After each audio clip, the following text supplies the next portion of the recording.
तो पढ़ेंगे। अभिगति गति कछु कहत न आवे। निराकार ब्रह्म के प्रकट स्वभाव के बारे में अभिगत माने निराकार और गति माने प्रगति या स्वभाव। निराकार ब्रह्म के स्वभाव के बारे में कुछ कहते नहीं बन पा रहा है।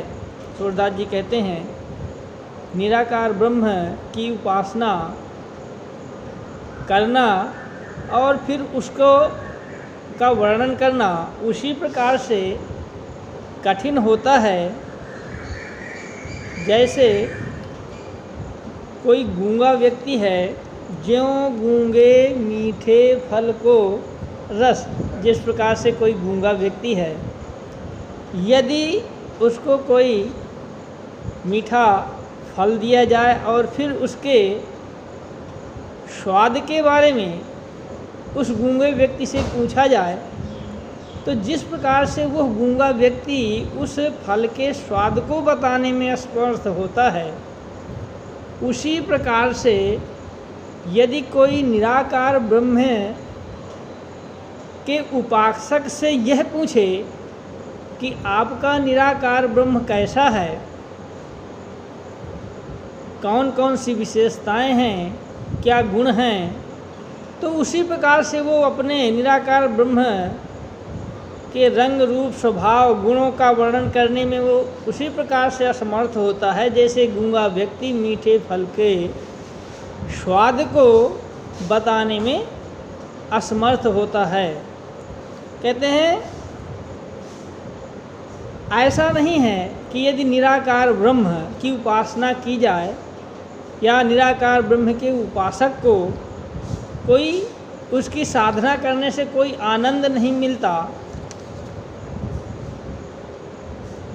एक साकार ब्रह्म की उपासक की भांति ही उसे भी हर प्रकार का आनंद प्राप्त होता है।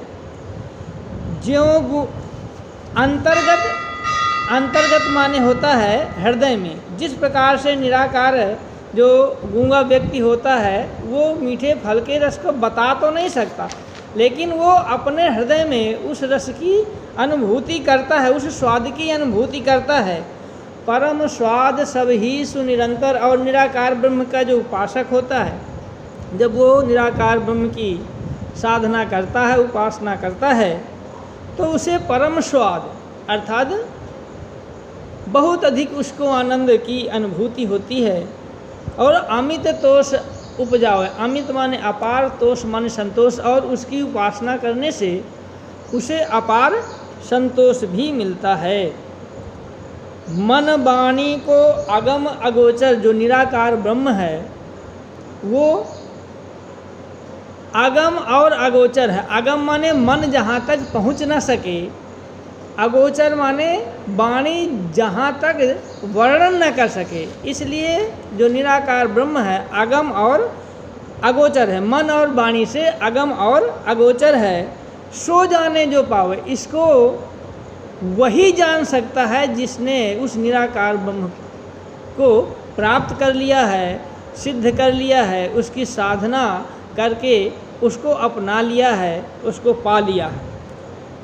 कहते रूप रेख गुण जाति जुगत बिन। जो निराकार ब्रह्म है उसका ना तो कोई स्वरूप है, ना तो कोई आकृति है, ना ही उनके किसी प्रकार के गुणों का वर्णन है, जाति जुगत, और ना तो उन तक पहुँचने की कोई युक्ति बताई गई है, कोई साधन बताया गया है, कोई मार्ग बताया गया है।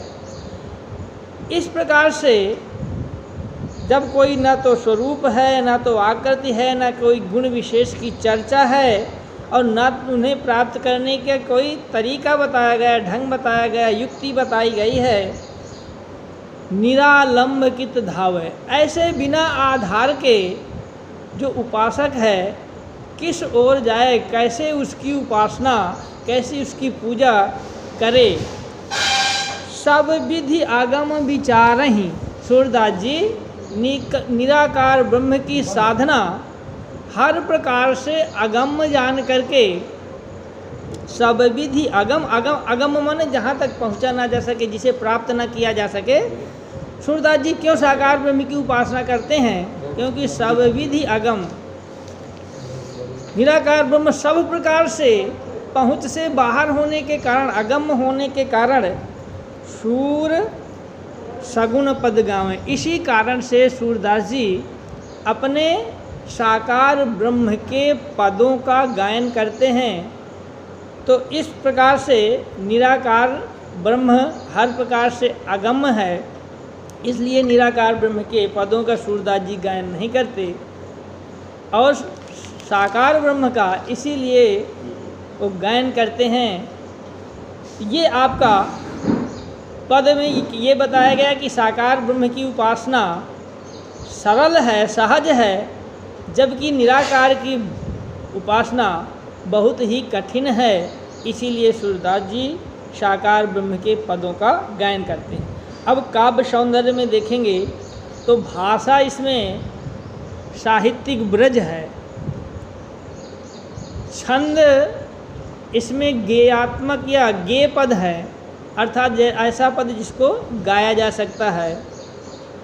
रस में देखेंगे तो इसमें भक्ति रस है, या उसी को हम कह सकते हैं शांत रस। छंद मैंने बताया गेय पद है। अलंकार में देखेंगे तो अलंकार में अनुप्रास है, अनुप्रास में मन वाणी अगम अगोचर जाति जुगुत, इन शब्दों में अनुप्रास है। ज्यों गूंगे मीठे फल के रस में दृष्टांत अलंकार है। वो निराकार ब्रह्म कैसा है, जैसे गूंगा व्यक्ति, और जो आपकी शब्द शक्ति है वो आपकी लक्षणा है, गुण आपका प्रसाद है। इस प्रकार से काव्य सौंदर्य में इन बिंदुओं का उल्लेख किया जाता है। यहीं तक टॉपिक समाप्त। अब ये पद पूरा हुआ।